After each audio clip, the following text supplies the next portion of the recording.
Hey everyone, thanks for joining me in what is now the second installment of the Apollo Case Study series. I'm joined by Dr. Jim Moore for what is also session 189 of the Behavioral Observations podcast. And I've been excited to share this interview with you since the moment we recorded it a few weeks ago. In this interview, we go deep into all things functional assessment. And from the moment you press play till it ends, I think there's value in it the whole way through. I'm biased, of course, but I really hope you get as much out of this discussion as I certainly did. I want to note right out of the gate that we do spend some time reviewing actual data from clients that Jim's worked with.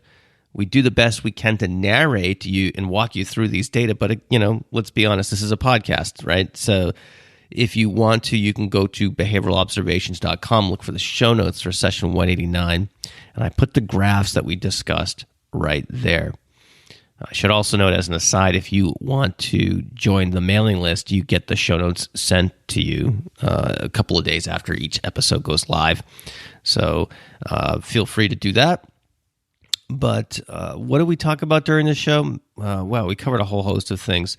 We talked about how much evidence does one really need in order to move forward with a behavioral intervention, especially in the context of time-crunched behavior analysts working in insurance-funded situations. We talk about how to assess the confidence in your functional assessment interview and how to get the most out of these interactions with caregivers. We talk about how to train staff to be great interviewers. We talk about treatment decisions based on functional assessment outcomes. We talk about when to use isolated versus synthesized contingencies. And we talk about how the staff at Apollo are mentored and supported in these functional assessment and treatment strategies. I could go on and on here about the stuff that we got into in this episode. Just as a quick example, or two quick examples, we did get into a sidebar about values-based care, and that's a topic I'd like to return to at some point. And at the very end of the show, we talk about how to navigate some of the, quasi-tribal behavior that comes with isolated versus synthesized contingencies and things along those lines. So that's one of the more, poignant aspects of the show. So I hope you enjoy that as much as I did. So I think that's it for opening remarks. Huge thanks to Apollo for sponsoring this episode commercial free. And without any further delay, let's get to this conversation with Dr. Jim Moore.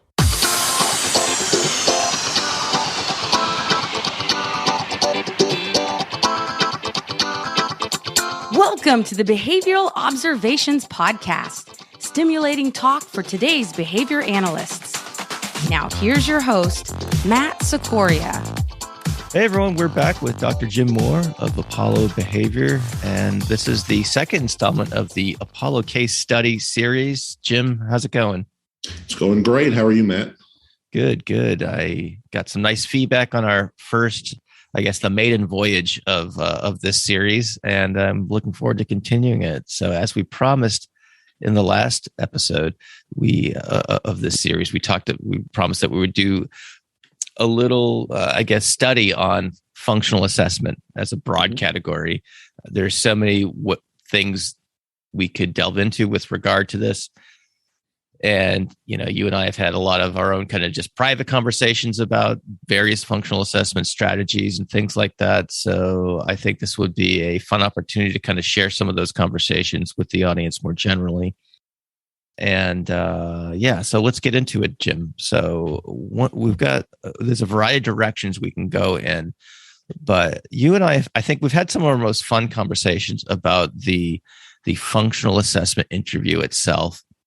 And since that's an area where many people start their assessment, process, I'd like to hear your thoughts on what makes for a good interview. Conversely, what are some things to avoid, and just general things that you think would be helpful for folks to know. It's not something we spend a lot of time teaching people how to do. We have tools out the wazoo. We've got the FAST and the this and the that and the open-ended one and the QABF and the MAS and all these, kind of alphabet soup type of assessments out there. I'm not sure how much attention's paid to teaching people how to implement them. and interpret them, and what amount of weight to put into these things and so forth.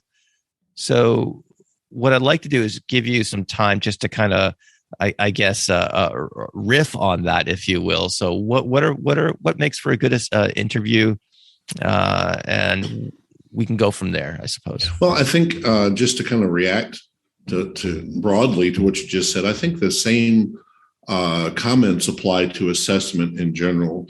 I've encountered a lot of training programs. As you and I have recently talked on the phone, we came up back in the day when many of us came from experimental psychology programs or clinical or school psychology programs. For example, my PhD is in school psychology. And so there was a large emphasis placed not only in the classroom, but in practice on being effective at clinical interviews.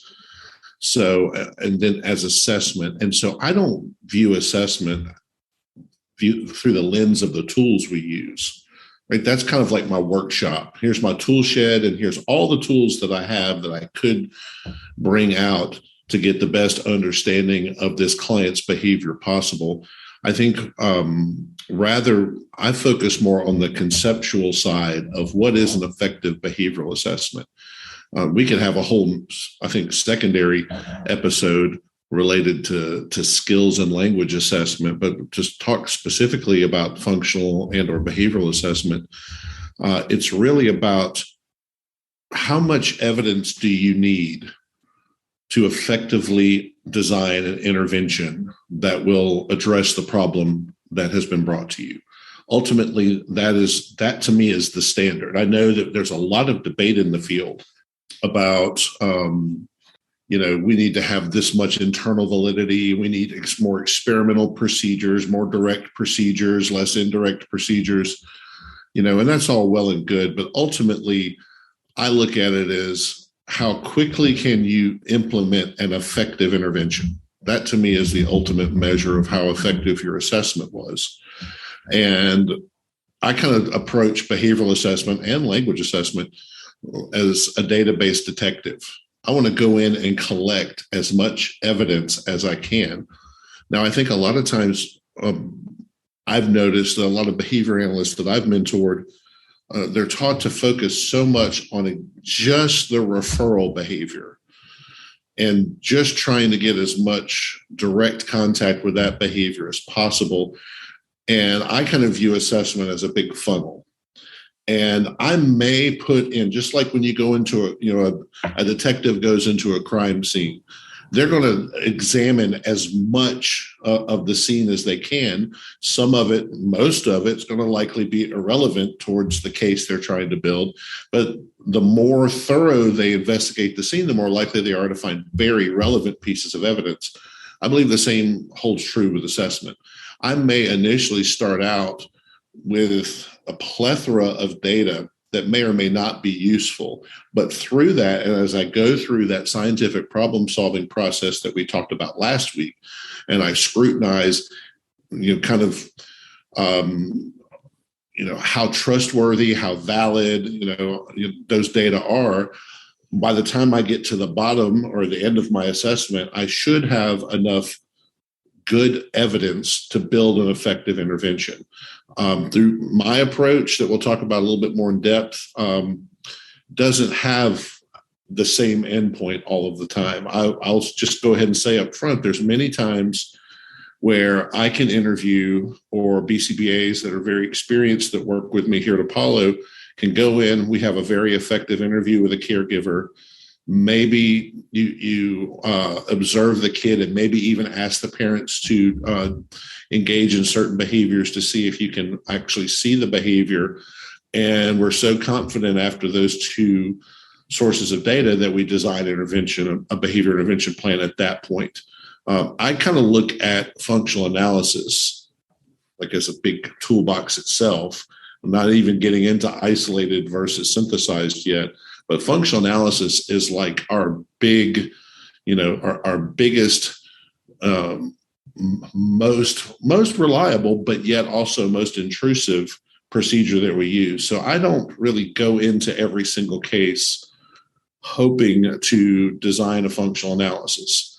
In fact, as I've gone about my career, I've found myself conducting fewer and fewer analyses. And that has not come at the expense of now I have a bunch of ineffective treatment data.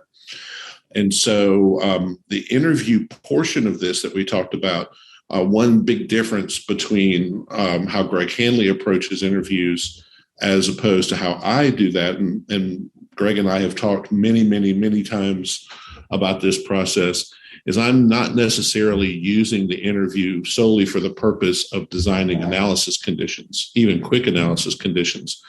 I'm really trying to see how much reliable data can I garner from that interview, and what in my clinical experience, we kind of like to, I think some of our friends in academic circles like to ignore clinical experience. But if you talk to folks like Wayne Fuqua, who talk about evidence-based practice a lot, one part of that kind of three-part diagram he often shows is clinical data and clinical experience. It's three parts to evidence-based practice. It's caregiver preferences, clinical data, and clinical experience, and then the research base. And I feel like without, really examining the confidence that you had, not always, often Rick Smith was the discussant on a symposium that Greg and some of his students and I gave at ABAI a few years ago. And he said, how do you operationally define confidence? And I've thought about that for ever since he gave that feedback. And there is something, and I've talked to many doctors in the medical field, there's something like, hey, you see the flu 10,000 times, it when you see it, you don't necessarily require a test. But I do think we have to endeavor. I think that given the rise of interviews in our field, I think that we have to start trying to come up with some parameters to be slightly more objective. I don't know that we'll ever get as objective as we want in evaluating interview outcomes, but I also believe most of the behavior analysts I talk to coming out of training programs are not getting instruction or supervision on how to do an effective, caregiver interview.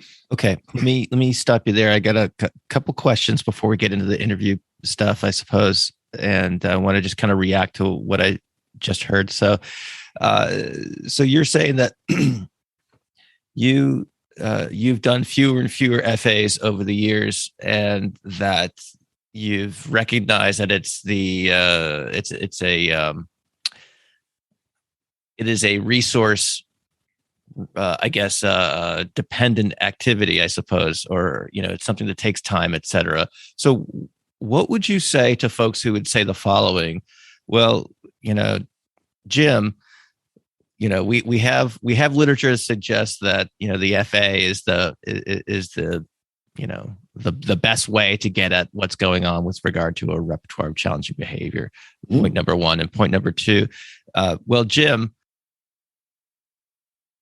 we can do whether it's a brief FA or, just testing a few conditions, or whether it's the ISCA or what have you, we can do an FA in less than an hour, sometimes less than 20 minutes. So what's the cost of doing that? So if I'm just putting on my contrarian hat here to kind of see, Right.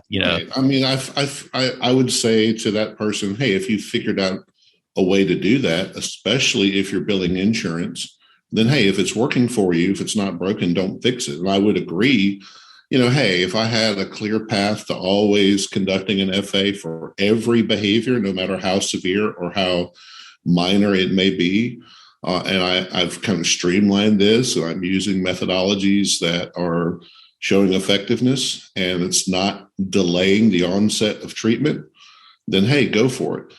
Where I've been in the last two states I've practiced in, first of all, it's exceedingly difficult to get billing codes to support that activity. And I'm not personally comfortable doing it outside of the codes that have been designated for functional analysis, which are called exposure codes. And they're still currently temporary codes. Now, given, if I'm dealing with a self-injurious behavior, if I'm dealing with dangerous behavior, elopement, anything that could harm the client or harm others, well, then yes, we're going to tend to default towards doing an analysis. But even when you tell me, hey, I can do this in 20 minutes, when you're talking about the type of work I do, which I know not everyone is working in blended clinics that have both skill acquisition and early intervention cases, and some kids that have behavior reduction. Many are. When you're doing, especially an initial intake, you have so much information, and insurance companies are crunching you down to do it in fewer and fewer units. You have to really think about the balance between effectiveness and efficiency. And what I'm saying is at least in my experience, half of the time, following a really effective intake interview, clinical interview with the caregivers, I have found less and less need to conduct an FA on certain behaviors. Now, again, we get back into that gray area of what do you mean, confidence in your interview outcomes, which we can talk about more in just a little bit. And I think that because I did conduct so much functional analysis and so many different types of analysis, especially the first half of my career, when I kind of step back and watch a child interact with their caregivers, or if I go into a school, I often can just ask that adult to do a couple of different things, observe how the behavior interacts with that. And then in my mind, it's like, yes, that's what I just heard in the interview. What I just saw is what I just heard. Now we're talking about 5 minutes, 10 minutes, maybe. Many times we'll have the child in a room kind of either going through a language assessment while we're interviewing the parents or just getting acclimated to the clinic. And I'll sit there and I'll have all my evidence points. And I know, hey, if I could get 5 minutes of watching this parent in the room with the child and ask them to do certain things in a certain way, I'll be able to confirm what I'm seeing right here. Now, I've not even gone into a whole nother billing activity. I'm ready to devise a BIP. And instead of then maybe extending the child's appointment or bringing them in for another day, I can get them into treatment faster. And the way I look at these things, at least from a practice standpoint, especially billing insurance, say I bring the child in, we start treatment, treatment is just possibly not going exactly the way we thought it would. I would say that the approach I'm going to talk about right now, that's not happened to me very often, where we just don't see the child respond to intervention. But if that were to happen, it's really no sweat. We can come back and we can either just say, hey, we're going to bring in these other RBTs, these other folks, and we're just going to eat the cost of that. Or we can go back in and request T codes at that point if we feel like we need to do an analysis. I kind of look at it as we're in the insurance world now. And what I don't ever hear people talk about is let's look at how our medical colleagues, you go into your doctor, you say, hey, I have a headache. They don't roll you right over to radiology and give you an MRI immediately. There's a process that they have to go through because they have to justify some of their more intrusive assessments and tests in the medical field. And I really believe if you look at the trends across the country, at least when it comes to billing insurance, I believe that as insurance companies become more savvy with our field, that we're going to be held to those same standards. So I want to say, hey, I've got multiple tools in the toolbox. FAs are there. They're a major effective tool, but there's just so much that goes into that. You have to consider what behavior are you analyzing? Is your infrastructure, is your space set up to conduct that safely? There's just a lot of things that go into that. So I tend to take a more conservative approach. And also, as I talked about in our last episode, we also implement a tier 1 behavior management protocol for all of our kids. And I've been doing that now for about 10 years. And I've just noticed that some of the behaviors that you might find yourself going into and conducting an FA with, some of your less severe problem behaviors, once you have that protocol in place and it's implemented well, you're not really dealing with those behaviors anymore. And I think that kind of streamlined efficiency is very beneficial for our field, because what we don't want to do is have this mountain of FA data that's going to insurance companies, and I hope behavior analysts will listen to this, because I've had to sit in these rooms with not just reviewers but executives on with insurance companies. They are collecting data on the effectiveness of every single thing that we do. And if I'm doing an FA on something that might not warrant that, I might have another provider who's doing this really well and very efficiently. You hear a lot of talk right now around value-based care coming out. I think we have to show the value of FAs when it is the most valuable thing you can do for a client. And that, in my experience, in my opinion, and hey, people are welcome to have an alternative opinion of that, is that not every single behavior problem I put my eyes on requires an FA. That's what 25 years in the field and a lot of great mentoring has taught me. I'm so tempted to ask about values-based care. I'm going to restrain myself, though, because I think that's a whole discussion for that. We could have multiple. That has been something I've been wanting to talk about on the show, certainly.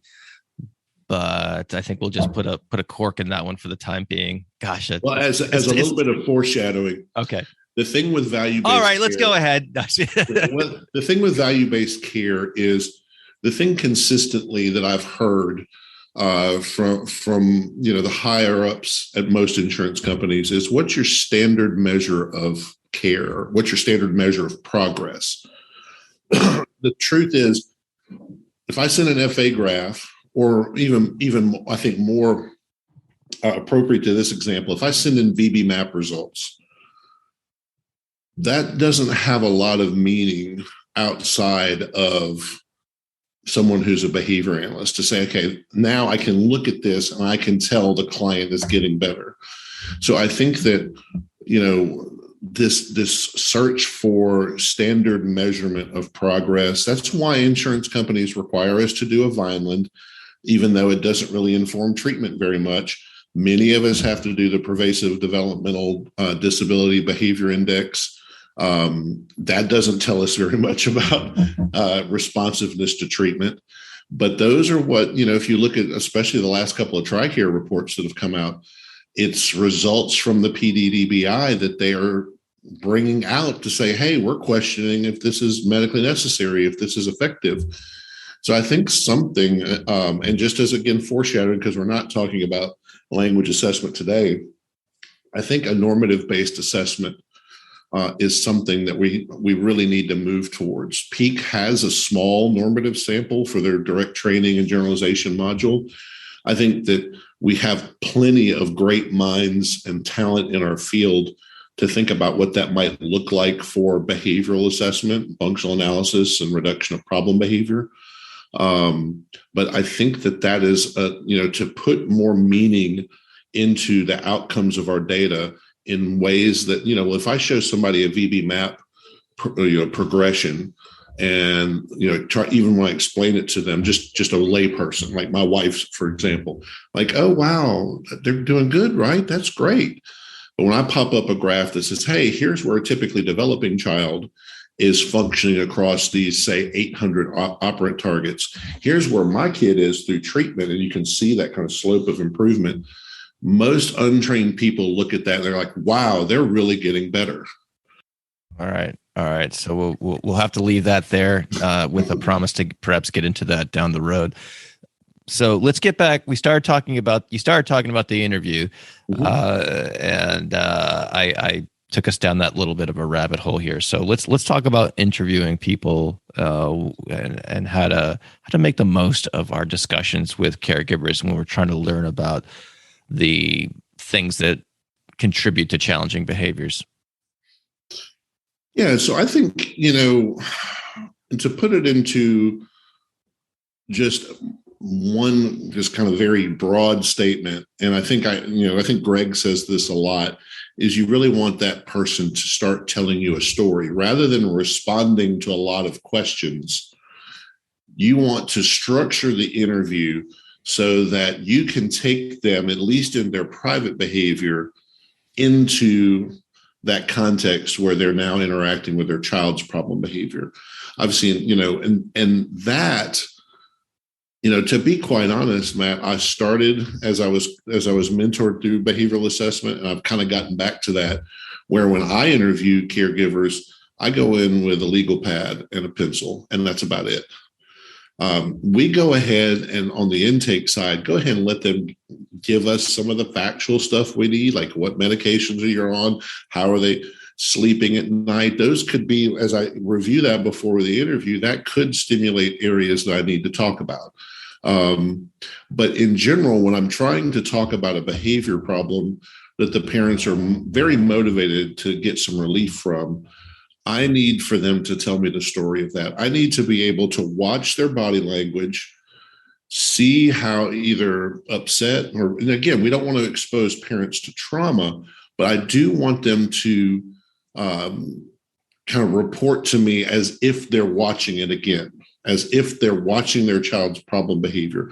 A lot of the approaches that I've seen, which is when your child engages in this behavior, do you provide attention? I've literally sat in rooms and heard BCBAs ask questions like that. And then the answer is almost always no. Mm-hmm. When those types of questions, even though, first of all, they're not very open-ended and they have kind of a tinge of accusation to them. And what we don't want to do is put the parent or the grandparent or whoever the caregiver is, we don't want to put them on the defensive. We want them to feel like, hey, this is a safe space for you to communicate to us not only what the behavior is and what the contextual variables are around this behavior, but how that behavior is impacting you and your family.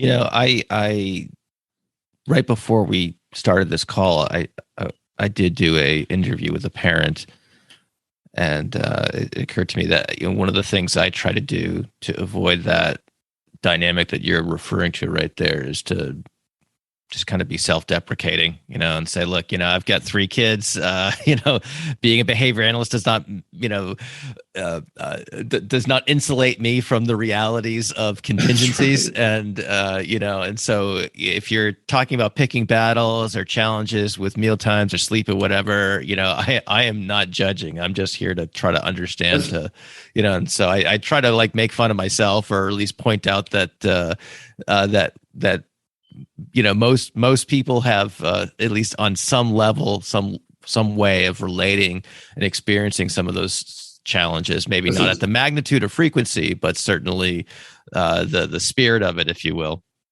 Yeah, I think that when you start to see, let me back up a step. When we bring a child into a clinic, or if you're going into a school or home or whatever, all of us know we would just not walk in the room and start throwing demands at the child. We would spend some time trying to pair ourselves with reinforcement, try to condition our attention as a reinforcer, and really make the child feel safe and secure before we start trying to get any work out of them. But oftentimes with parents, we just charge, head first like a bull towards, hey, I've got this form, I've got all these questions I got to ask, and I've got to get this done because I really need to be done in 60 minutes. And we don't spend time, I kind of go in, put my notepad down, sit comfortably, just ask them, hey, can I get you some water? Would you like some coffee? How was your drive in? Kind of, tell me a little bit about your family, just try to get, I might even know those things, but I just want to put them at ease. I want to pair my attention with reinforcement. And what you're talking about, I've used that before too, when I've felt it's appropriate. If you believe that maybe there's an issue with escape from demands. And my thinking on it is a little broader than I've heard the narrative. It's like when you have an issue of a demand's been placed and the child's engaging in problem behavior, I'm afraid, and I'll show some data on this in a little while, I'm afraid that everyone's mind immediately goes to escape from task demands. Well, it can be a whole lot of other things. The first thing from a parsimony standpoint is when I think about compliance or following instructions, I think about it from a stimulus control standpoint. Now that gets to me is what kind of stress, what kind of MOs are those parents under? So I might say something like, I've got 3 small children at home. I've raised, 3 other children. So I've been a parent now going on 30 years. And I might say something like, after a long day, I just get home and it's like I might tell my child to do something. They don't respond to me immediately, or like our 2.5-year-old now has gotten really good at saying no. And I just might have to sit there for a minute. And when they see, oh, wow, he gets it. It's like, yeah, I feel that all the time. It's like, I just don't even feel like following through. And it's just like, whatever, I'll just do it myself. Well, that tells me that the parent is giving instructions and likely not following through on them in a consistent manner, meaning we haven't developed stimulus control around instructions so that the child discriminates, hey, compliance gets me good stuff, right? And if I don't comply, then I might have to have my parent there kind of talking me through it one step at a time, or whatever that follow through might be. And rather than just saying, oh, the child's engaging in behavior to escape the task, no, it's like, let's look at it a little bit more deeply. And I find that when I bring in my own experiences as a parent and just be real and transparent with them, I usually start getting much more what I consider transparent information. I take that parent off the defensive. And I think it's a really valuable skill for a BCBA. It's kind of like when you're working with a kid, hopefully at least part of your thought process is this kid into me right now? Are they responding to my attention in a way that shows that they're motivated? Same thing with a caregiver. I should be looking at them saying, are they on the defensive right now? Are they really choosing their words carefully? Are they being very short with me? Or do I feel like I'm really getting, a transparent, honest response from them? I mean, parents we got to realize by the time they've gotten to us, they've probably talked to so many different healthcare professionals. And as we all know, some of them, kind of think about this notion of bedside manner, some of them have some work to do on their bedside manner. And these parents have had to interact with them. And so now they've come to us after a history of maybe some aversive interactions with folks asking them questions. Some of the things I've heard parents tell me that pediatricians or psychologists or other professionals have said to them, I'm like, I don't comment on it, but I'm like, gosh, yeah, wow, that would make me feel terrible if a professional said to me, well, it sounds like you just don't follow through on your directions. Yeah. And the whole one of the major goals of my interview is to put the caregiver at such ease and to build trust. I'm a new provider with that child, or if it's a at some progression during treatment, I need to constantly build trust and confidence for the caregiver towards my ability as the professional to treat their child and to help their family. And so when I'm interviewing, I'm constantly diligent to see, do I really feel like this parent is being genuine with me? Are they being very guarded? Are they being very careful? And I'm sure that if I hope that maybe some of our friends at the academic level who have more time to really task analyze things like this and look at it, we could really go in and say, what are behaviors that you can observe in an interview that might be suggestive of a defensive parent, a caregiver who's not responding thoroughly, maybe because they've had a bad past experience, versus these parents seem to be more genuine in their responding. I see. So what we've got thus far is an emphasis on building trust and rapport building, getting people to tell stories. It's kind of eschewing closed-end questions. Now, the question then comes up, how do you train that? How do you train that in a behavior analyst? Rick looked at us, both me, Greg, and one of Greg's students that was presenting Greg's labs data, and said, hey, I know, Greg, you're a great interviewer. Jim, I know you're a great interviewer. How do I take a 22-year-old with no kids who's in their second semester of a graduate program and teach them how to be a great interviewer? And really my response at the time was just lots of modeling and feedback. But I really hope that, I think that this is an area in our behavior analytic research that is grossly underrepresented now. And I hope that I know it might not sound as exciting as doing a bunch of FAs or, coming up with some really elegant design, relational density theory, other kinds of really cool stuff. But it's so vital, because if I walk out of that interview with very, very useful information, I've really stacked the deck on the efficiency side of things. I've trained at some of the best places for behavior reduction in the world, and I've sat there with clients where we've run hundreds and hundreds and hundreds of FA conditions to find nothing. And one of the great things that I really, I was kind of taught this approach by my graduate mentor, the late Ron Edwards. But when I was training under Wayne Fisher, he really allowed me to go in and say, hey, we didn't get anything out of this isolated FA, but I've talked to the parents, and there's these other behaviors that are going on, and here's how she says that she responds to them. And Wayne really gave me a lot of latitude to redesign new conditions to try and capture that. I heard, I believe it was Claire St. Peter said to me one time, these are supposed to be analog conditions. And now people think analog means isolated or a Wattian. Analog means it's an analog of the naturally occurring environment that has allowed this behavior to be acquired, shaped, and maintained.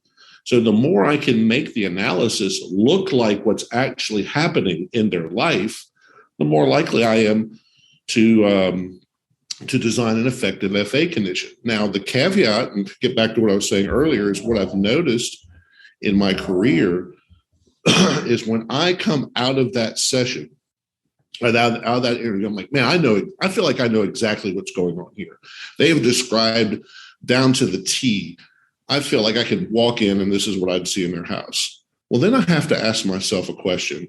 Do I want this child to come back next week? Because it's not, most of us who live in the real world of practice, it's not, if I'm doing this on Monday, it's not that they're coming back tomorrow. It's probably next week before they're coming back, or maybe even 2 weeks, just depending on what else is going on.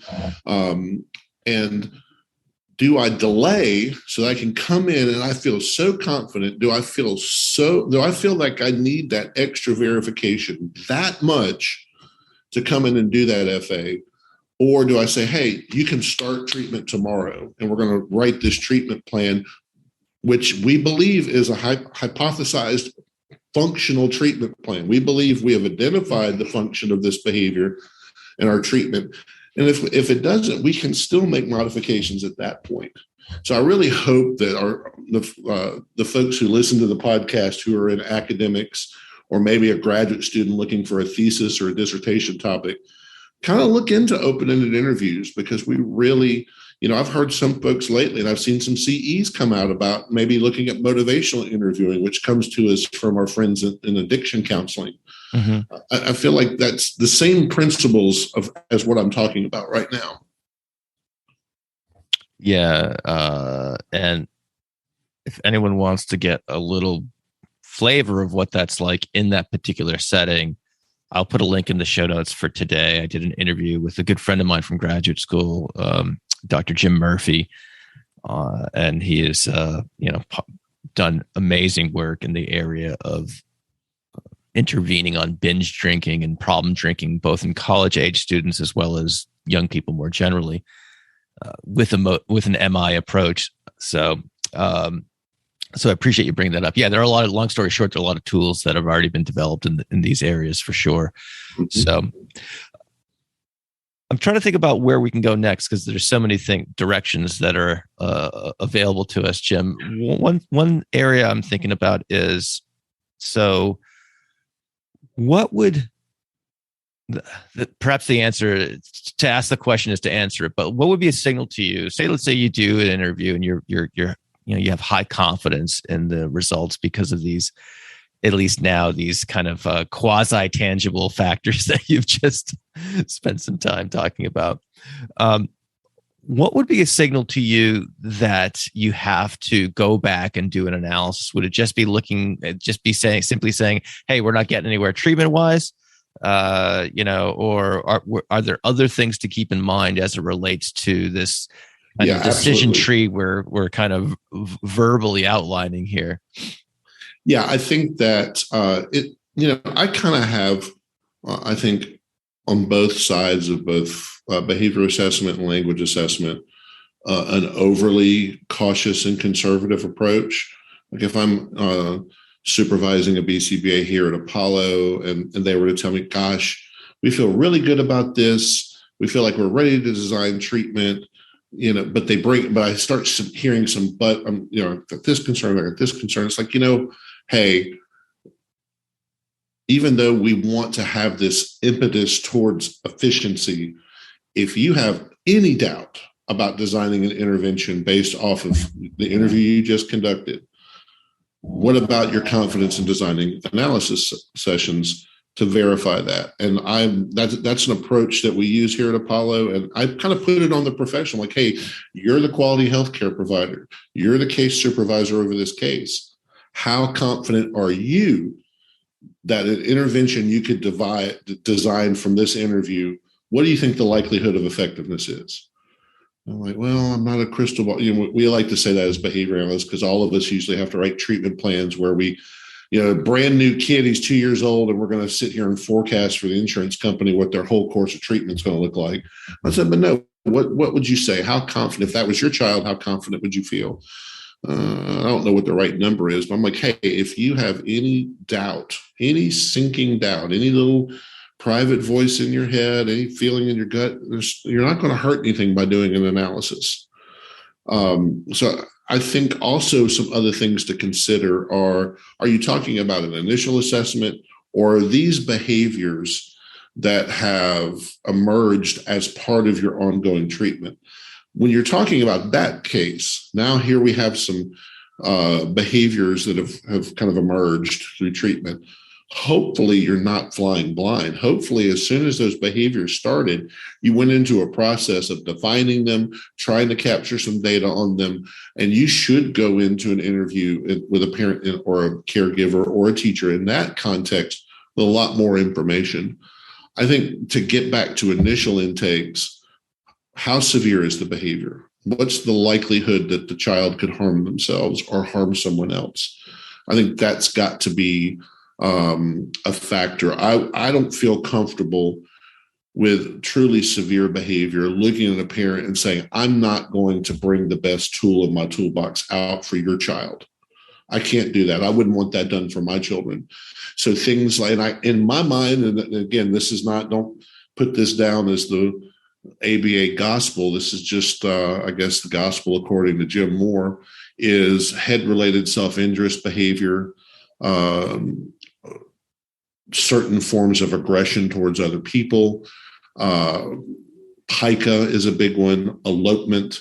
There are certain forms of property destruction that maybe the behavior itself could not harm the child, but the byproduct, like I had a case recently of a child who's breaking glass at home, going into a tantrum and breaking windows and things like that. Well, that could cause harm for him and for everybody else and the animals in the house. So I think we also have to think about how long has this behavior been present? Because now we're talking about, if I have a behavior with a lot of momentum and a lot of mass, that means it's also likely evolved. Now, if a parent's been dealing with a behavior for 5 years, how truly accurate is the information I can get from them about the functional properties? Because to all of them, it all seems the same. It's kind of like when you lose weight. When you're the one losing weight, it's so small and cumulative. You're like, I'm not losing any weight. You see somebody that hadn't seen you in a month, like, wow, man, you look great.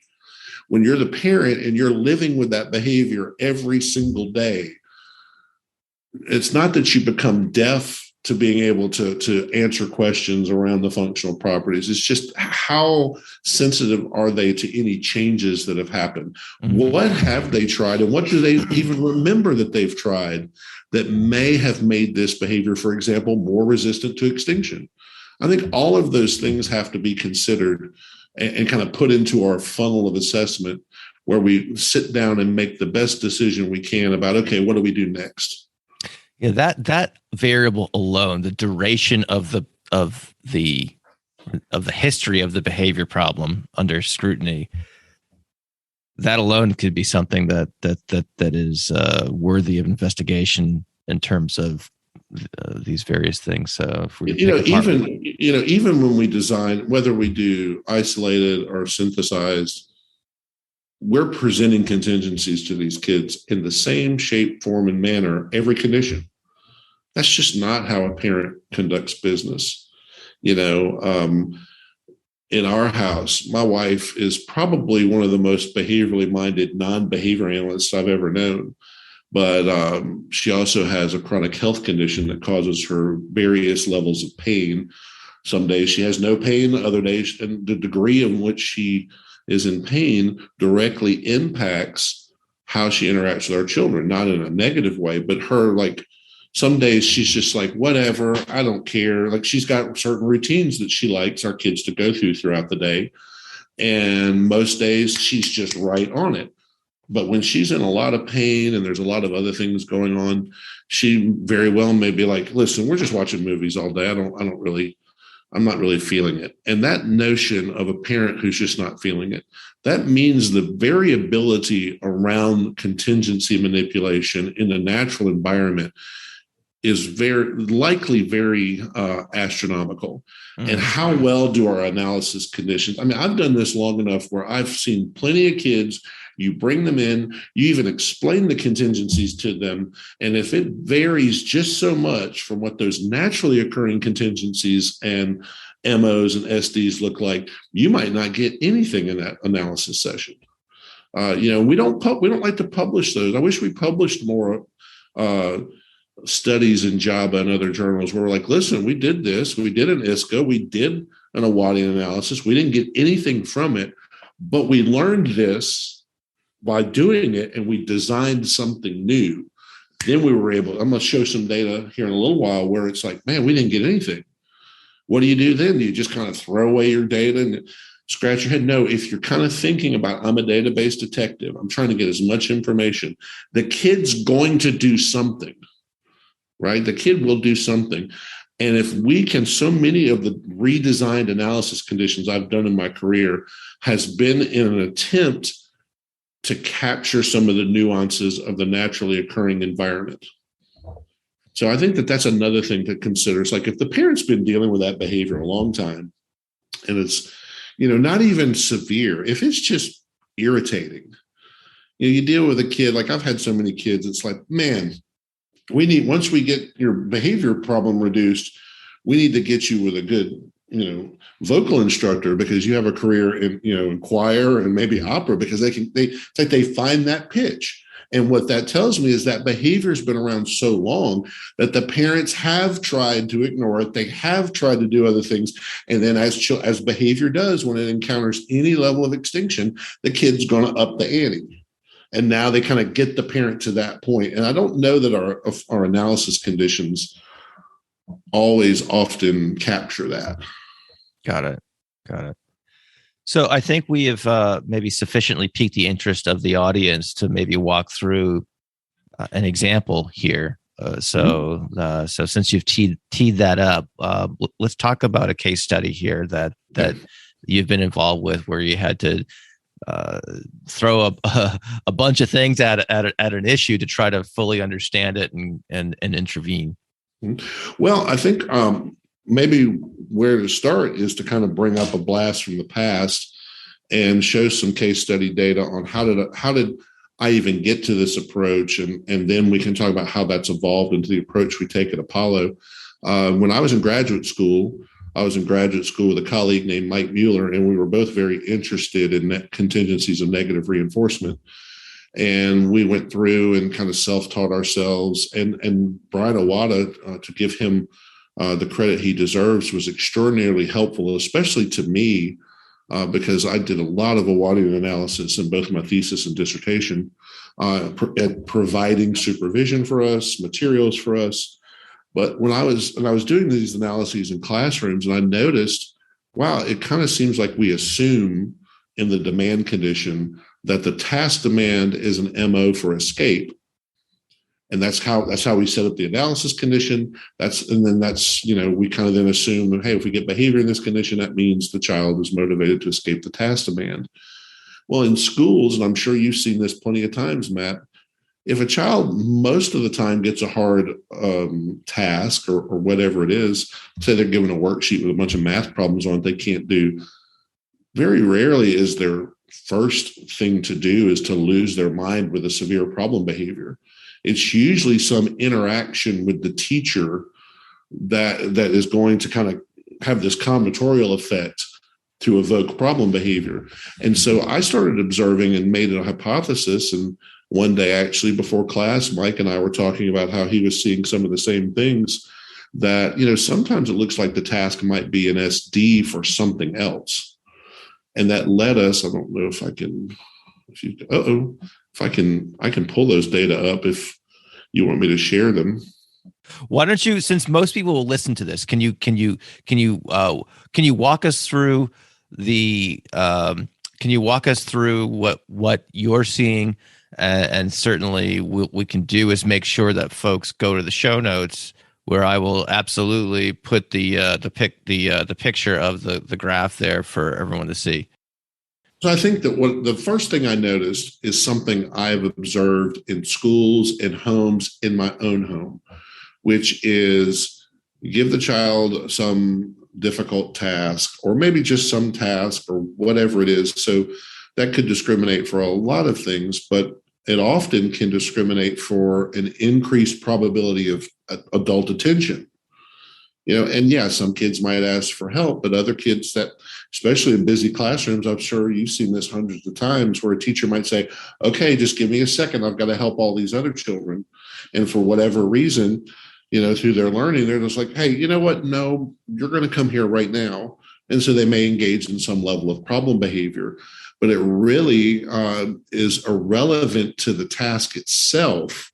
It's just that through the history, the child has learned that this task discriminates for an increased probability of adult attention. Or we've often seen in Mike and I were in Mississippi at the time, in the Mississippi schools, the sensory integration movement was really a huge wave in those schools. So the teacher we'd see this all the time. Teacher gives the child a task. Child has learned, hey, who wants to do work? I'd rather go in my sensory swing or go play in the kinetic sand station over here. And they've learned that. The teacher looks, they're looking anxious or they're looking upset. Why don't you go take a break? Why don't you go over and swing or play in the sand? And so really what it is, it's and maybe the verbiage we used wasn't great because our behavior analytic journals hated our data because we called it escape to attention. But we were seeing that it's like, yeah, technically they're escaping the demand. But really what seems to be more functionally relevant is the adult attention or the access to tangible reinforcement that this behavior produces for them. So I had a number of case examples that I tried to send to JABA and some other behavior analytic journals, and it was just eviscerated because now you're manipulating more than one contingency. Mike was able to successfully, I tend to be a little hard-headed, and I'm like, no, the behavior analytic world is going to accept these data and hear this approach. Mike's approach was, no, I'm going to take this to a school psychology journal. So Mike had a case example of an escape to attention, and he asked myself and one of our professors, Heather Sterling, to work on that case with him, and he was able to push that through school psychology review. I think back in, that might be 2000, when it was actually came out. We did it in the late 90s. Interestingly enough, Greg told me years ago that he stumbled upon that study as he was kind of going through the same experiences that I was going through, which is, man, all these isolated contingency analyses all the time don't always yield great outcomes. He stumbled across that study, and as we know, he's taken it and elaborated on that approach to a much greater extent. And so, I think that, we don't live in an isolated contingency world. There is a number of variables that can converge. I love Greg's analogy that he often gives about coffee cake. I give that. I've been doing a similar analogy for years about pancakes because folks in the South love pancakes, but not many people in the South love eating a stick of butter, or downing a teaspoon of salt, or even 2 tablespoons of sugar, or raw eggs, so all of those things, when you isolate them, not really into them. But now you put them all together and you have a very reinforcing outcome. And I think in naturally occurring environments, especially as the level of verbal sophistication of the client increases, that also increases. So a number of, and I'm just going to pull up my file to talk about, and I'll try to orient the listener so when they get to the show notes, they can see that as well. So I want to talk about one that was not as easy. So on the show notes that are FA figures, you'll see an example of what I call a type 2 decision. So I had high confidence in interview outcomes, meaning the parent, we had a child who was engaging in flopping behavior. It would basically shut the whole family down. They couldn't go out anywhere. He would flop, and then flopping would turn into tantruming and all sorts of other things. When I conducted the interview, however, the parent seemed extraordinarily sure. I really believed, wow, this seems to be all about, the things that he wants to access, like tangible reinforcement. And so we went in and we did an isolated, contingency FA, a standard Awadian. And when you look at that figure, it's the first FA graph under type 2, high confidence and outcome interviews. We had nothing. We didn't get a single. We ran 15 functional analysis conditions across. We even had a man condition. We had a play condition, demand, attention, tangible. We got nothing. And this is for Fred? For flopping. This is for flopping behavior, flopping down to the ground. Mm-hmm. We didn't get anything. But one of the things I learned early in my career is I need to have an eye to anything else that might happen. Now, we asked the parents things like, hey, how demanding is your child? Well, probably not any more demanding than our other kids, all sorts of things like that. But what we noticed in the analysis, if you look at the graph right under that, or actually, I don't know if I produced this graph. Nope, I didn't put this graph on here. What we found was in every single session, he was manding for all sorts of things. But because that was not a behavior discussed in the interview, a behavior that was targeted in the isolated contingencies, we just ignored it. For whatever reason, we didn't. And the reason was mom almost immediately responded to his mands, as I found out, as I went in and discussed. So instead of having his manding behavior on a variable schedule that was resistant to extinction, she had it on a very rich schedule. So when he encountered us ignoring that, he just kept manding. And then eventually by the end of the 15th session, we weren't even getting very much manding anymore. And so I looked at these data and I said, we're not getting our flopping, obviously. But man, when we graph manding, it's across every single session.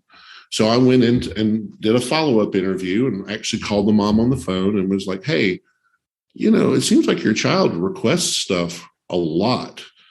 And then for whatever reason, in the first interview, we didn't get this response. But in the phone interview, she goes, yes, it kind of wears me out all the time. So, okay, well, how do you respond to that?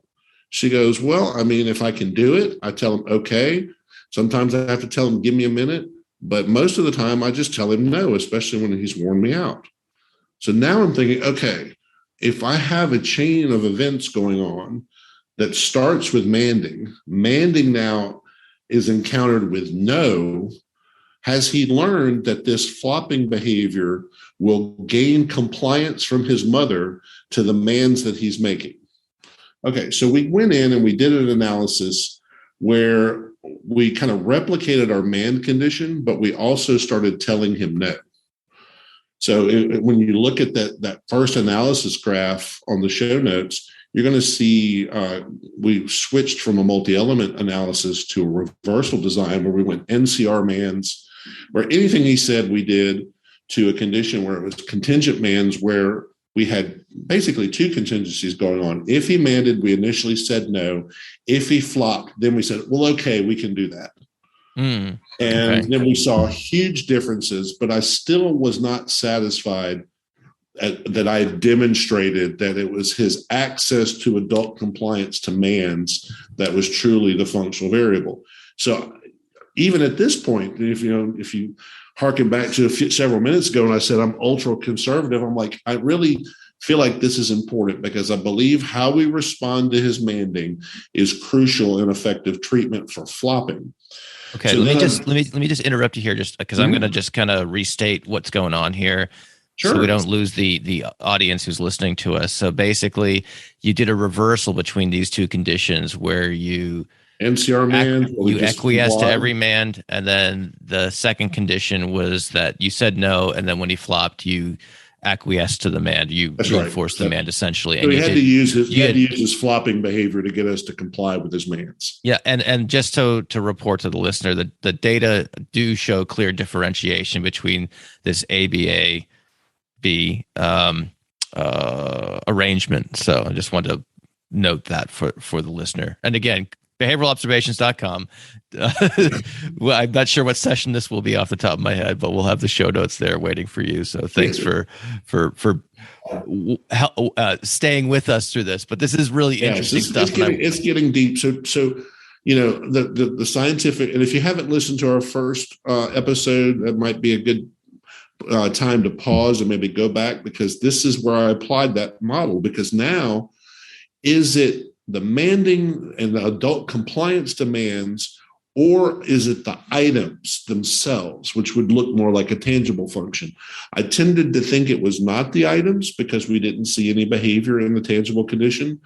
But I felt for the purposes of effective treatment, we had to go one additional step and do a treatment analysis.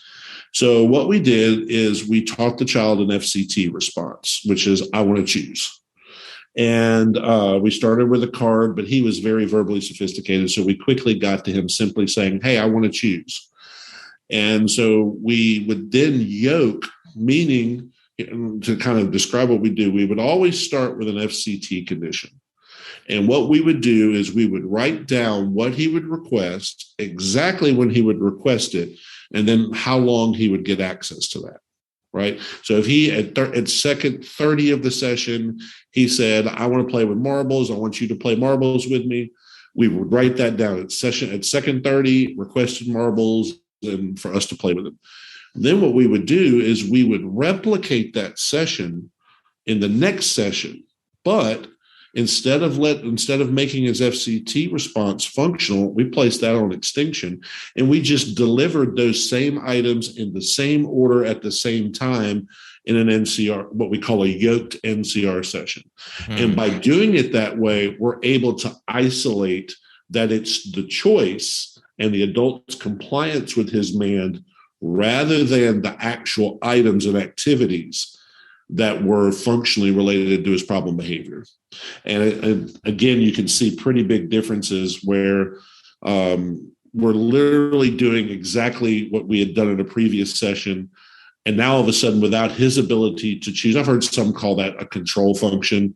I'm not sure about that, but definitely what we were able to isolate and it helped us to make treatment very efficient was the fact that, hey, for whatever reason, he's very motivated to have adults, like he might love to play the game Clue, but if it's mom initiating Clue, he's not down for that. He wants to be the one to choose. And, if you've ever read any of the old psychologist Rex Forhan's work, he dealt with a lot of ADHD kids and typically developing kids, and I've heard some call that bratty kid syndrome. Some kids want it their way. And as soon as you try to say, well, here's your favorite stuff, the fact that it's not them in charge and the one in control of choosing, can elicit or evoke problem behavior. And I think we found that in Fred, that the pseudonym we use here is Fred. And and again, for the listener, when you look at the show notes, the figures that I've produced for today's show are going to look like a lot of sessions.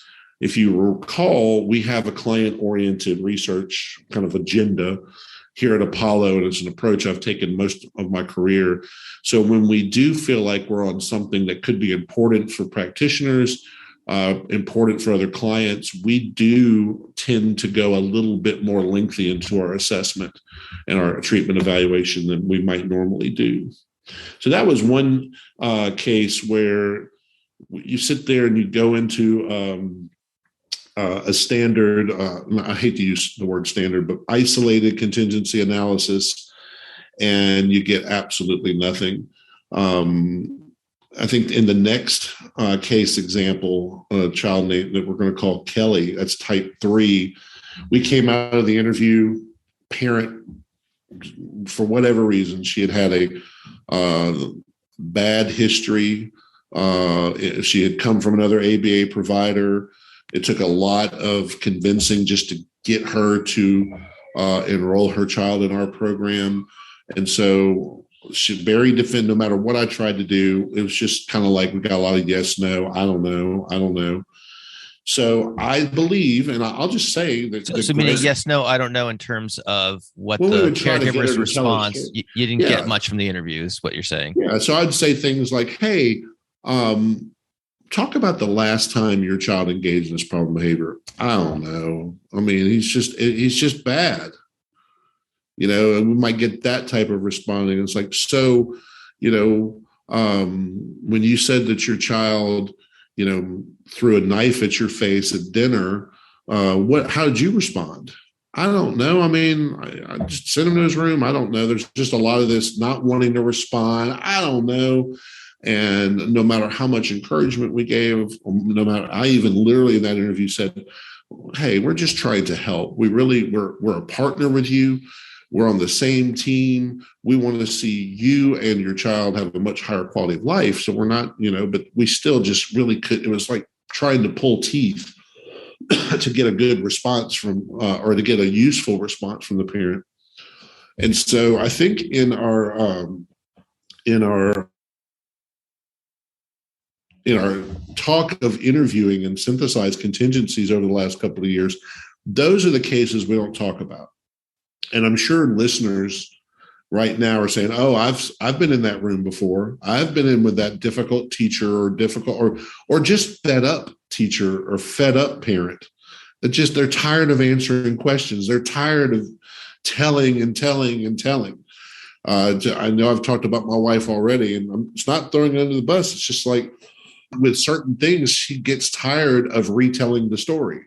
Oh yeah, right? I think every parent, that's a very common parental experience. So we don't have to limit this to your better half there, Jim. Definitely better half. So then the question is, well, then what do you do?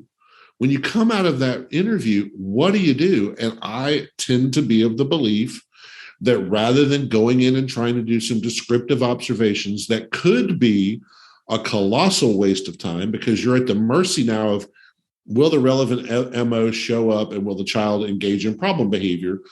I do believe an isolated Wattian type analysis is useful to, if you don't get results, you will definitely, if you approach it the right way, learn something about that behavior. And so that gets us into our second case study with Kelly, who was a girl about to emerge into puberty, who was engaging in stripping behavior. And whether that's a school or whether that's a clinic, that's a behavior that, you know, no BCBA wants to have to field a call from another parent saying, why is my child telling me that he saw a naked girl running across the clinic today? Yes. Right. And so we bring this child in, we bring the parent in, and this was an older child. So, mom was really, you could just tell by her affect, she was just over it. She's just over it. She's just fixed my child's behavior. I said, well, I tried to again build rapport, pair myself with reinforcement. I even said, hey, why don't we take a tour of the clinic, and let's go around. Let's just get out of this room.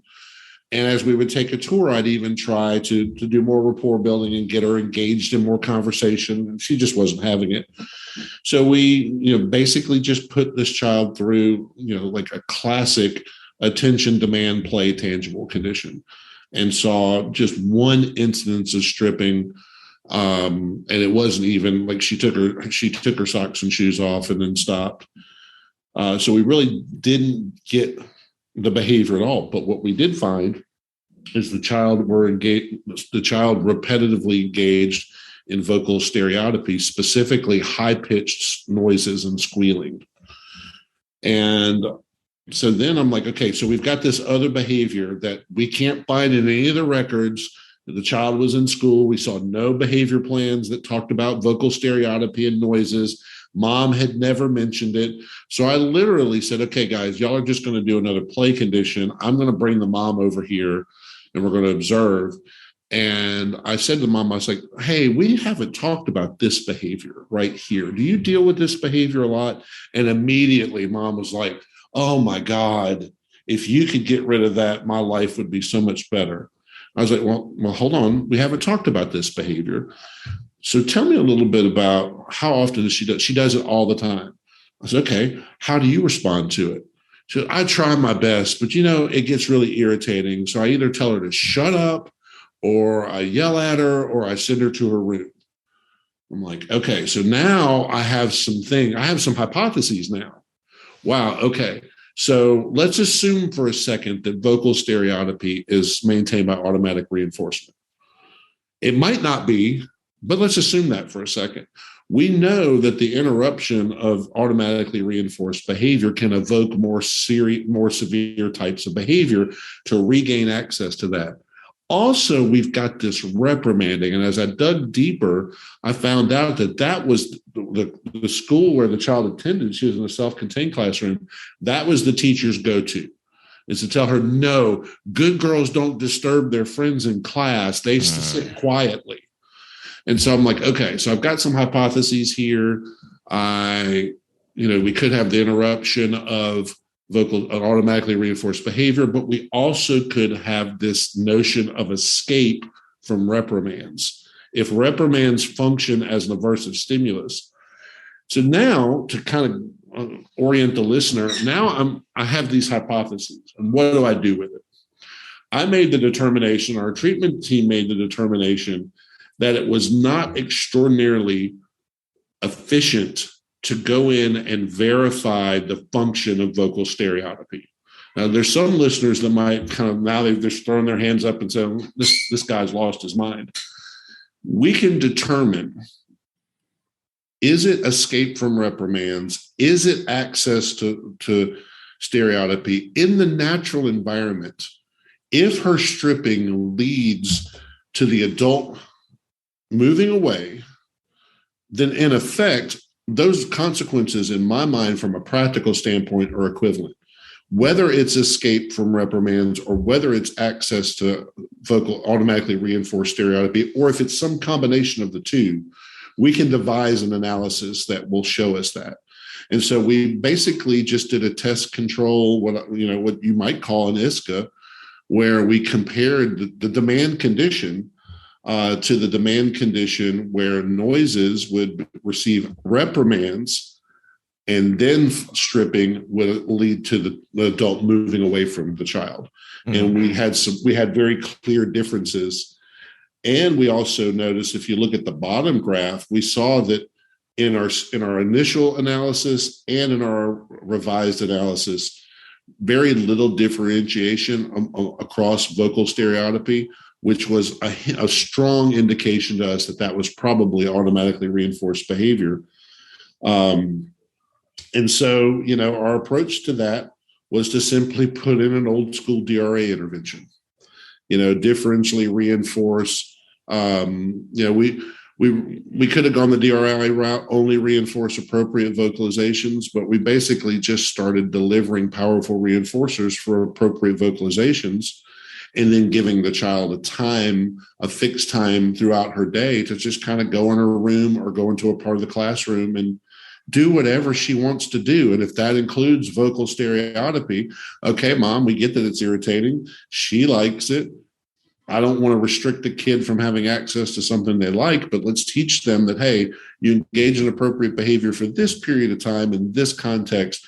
We're going to give you time to go and do whatever it is that you want to do without judgment, without reprimand. And again, it was because we went in, we didn't have a solid interview. We did the isolated functional analysis, but instead of solely having our blinders on just for the problem behavior, we were observant to everything, all the variability in the child's total behavioral repertoire that happened. And now it's like, wow, nobody talked to us about vocal stereotypy. I mean, this was, I think, an 11 or 12-year-old kid. We had years of behavior assessments and IEPs and BIPs. I didn't see a single mention of vocal stereotypy. But it's like, as soon as I talk to various people, they're all like, oh my gosh, yes, she's been doing that forever. So those are a couple of the I call it kind of database problem solving work, to where even if you do an ISCA, an Awadi analysis, or whatever you design, it might not turn out exactly the way you expect. Right. And I guess the theme that I'm sensing from all this is that you have to kind of be open to other possibilities and pay attention to things that are not just what's said, but what's not said, certainly. And absolutely.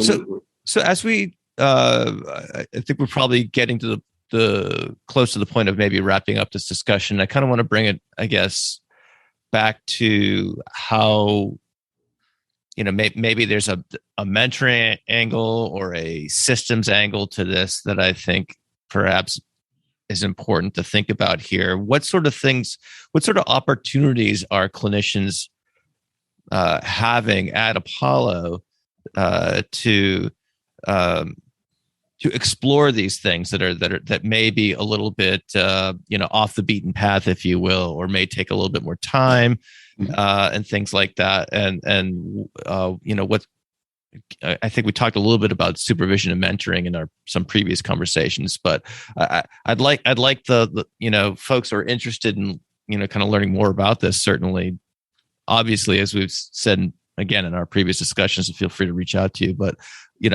how does this kind of, I guess, ethos manifest itself in the agency?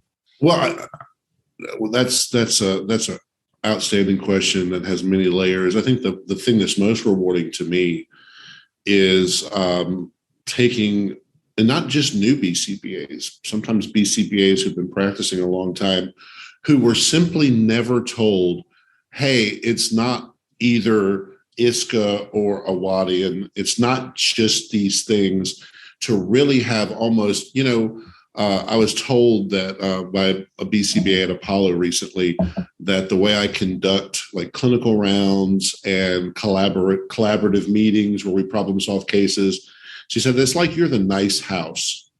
Instead of being house like from the show who's just a jerk, we get around and we talk about these things, and we are very comfortable to put out hypotheses. It's like any hypothesis could be valuable. So first of all, let's not lord over less experienced BCBAs to say, look at me, I've done over 10,000 analysis conditions. I've been supervised by the best in the world at this. So who are you? No, everyone has a contribution.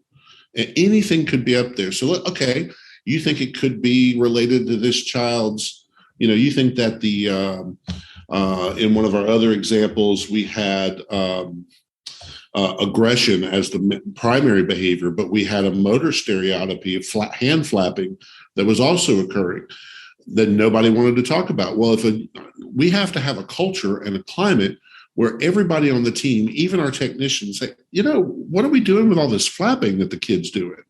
And we talk about that. It's like, wait a second, maybe I didn't, as the BCBA, even know flapping was in the repertoire.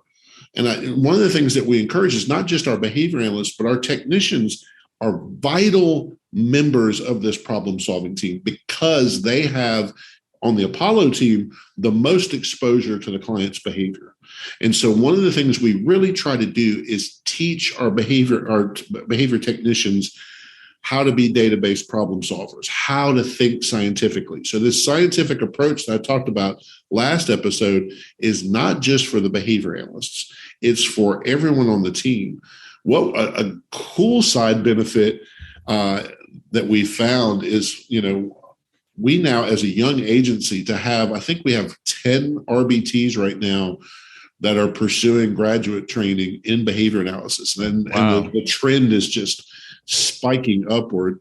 And I think one of the reasons is we listen to them. We value their insight, and then instead of shooting down ideas or or maybe having a snarky attitude. It's like, hey, let's talk about that. Let's write that on the whiteboard. Let's kind of chase that rabbit hole down.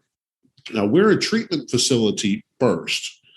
So if we feel like, hey, it would be cool to do this, we might could get this published if we did this, but we know which direction this needs to go. We're not going to belabor and add more analysis to that case. We're going to get the kid to treatment as fast as we can. But sometimes in some of the case studies that we've talked about, you're like, man, we just ran 18 functional analysis conditions and practically got nothing.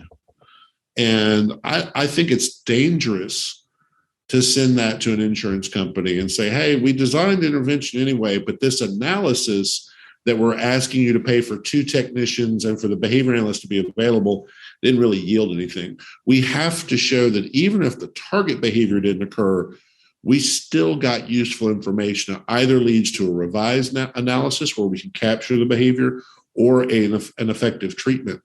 And so I hate to just say as something as vague as culture, but to have a culture of scientific, or science-based problem solving, using data and scrutinizing those data. Like, are we collecting, these data in the best way possible? It's about getting everybody on that same approach, not just saying, hey, I see this and I saw a cool presentation, so I want to do that analysis or that intervention. No, truly forget what you know. Here's what we have right now. This is our case study. This is our N of 1. We're going to do the best database detective work for this child we can. And part of that is just building that into the culture. What I'm finding is most of the behavior analysts we've hired here at Apollo did not have that experience in graduate school or in previous jobs. When they encounter it here, it is a little, I've been told, hey, it's a little overwhelming at first because I've never been encouraged to think this way. But as they practice those skills and they see how much more efficient and more effective their outcomes are, they really kind of say, how did I ever practice behavior analysis any other way than really focusing on the science of our field that undergirds this profession? All right. That's I think that's a nice hopeful note to end on. This is probably going to generate a gazillion questions, and that's let me just say before questions come out, if you notice, I have examples here of ISCA. I have examples here of a Wattian analysis. I have examples of stuff that we've designed. But so what I hate about this topic right now is how it's very dogmatic. Oh yeah, good point. I'm glad we're here now. Yeah, go ahead. If you're an ISCA lover and you're doing the practical functional assessment, you're kind of like, oh my gosh, this Wattian stuff is terrible. If you're coming out of kind of like the University of Florida, Kennedy Krieger mindset, you think this is garbage. And I really am not like super excited when I see more and more studies out trying to either prove an approach or disprove that approach. I have found real world practical utility with both of them. So I really hope that the folks listening, instead of thinking, I got to choose one of these things, no, these things, and guess what? There are other analysis approaches. If you've never looked, Carr and Durand were doing types of analog analysis long before Brian Awada published in this. There's so many different approaches that can be taken. The best approach is the most appropriate for your client. And so I'm not asking folks to choose between one or the other. I'm saying do good database detective work and sometimes make the decision that, hey, we don't even need to do an analysis. We can get this kid straight in a function-based treatment. All right. Now that's the note to end on. Yes. All right. Looking forward to our next conversation in the Apollo case study series. This one's been a real fun one for folks who want to get the show notes. Again, just go to Behavioral Observations, look for Jim Moore, look for Apollo. I'll have links to all this stuff there. Certainly look up Jim. I will put contact information for for him and the agency in the show notes as well, if you want to reach out to him directly. We've heard some from some of our listeners on the first episode. I can't promise that I'll respond quickly, but I have responded to everyone who's reached out to us. So we love that. If you'd like to know more about opportunities at Apollo, please feel free to email me. Yeah. And also, if there are other we're going to get into other topics like supervision and language acquisition and all sorts of other fun things. And so if there are things that we don't mention that you'd like us to address, also let us know. So, but I think I'm really excited. I know it's not always just going to be me. It's not just, you're not always going to have to just see my mug or hear my voice. My team is so excited for the coming reality that they will come and present some of their case studies too. And I think that's going to be so relevant, hearing like a behavior analyst who had never heard of peak or RFT learn it and now think, wow, how is it that I never had been told to do this before, and show those case example studies. I think that's exciting upcoming too. All right. Look forward to it. All right, Thanks, Jim. Matt. Thank you. Thank you for listening to the Behavioral Observations Podcast with Matt Sikoria. You can find Matt's notes on this episode at www.behavioralobservations.com. We also invite you to stay connected with us on Facebook at facebook.com/behavioral observations and on Twitter at Behavior Podcast.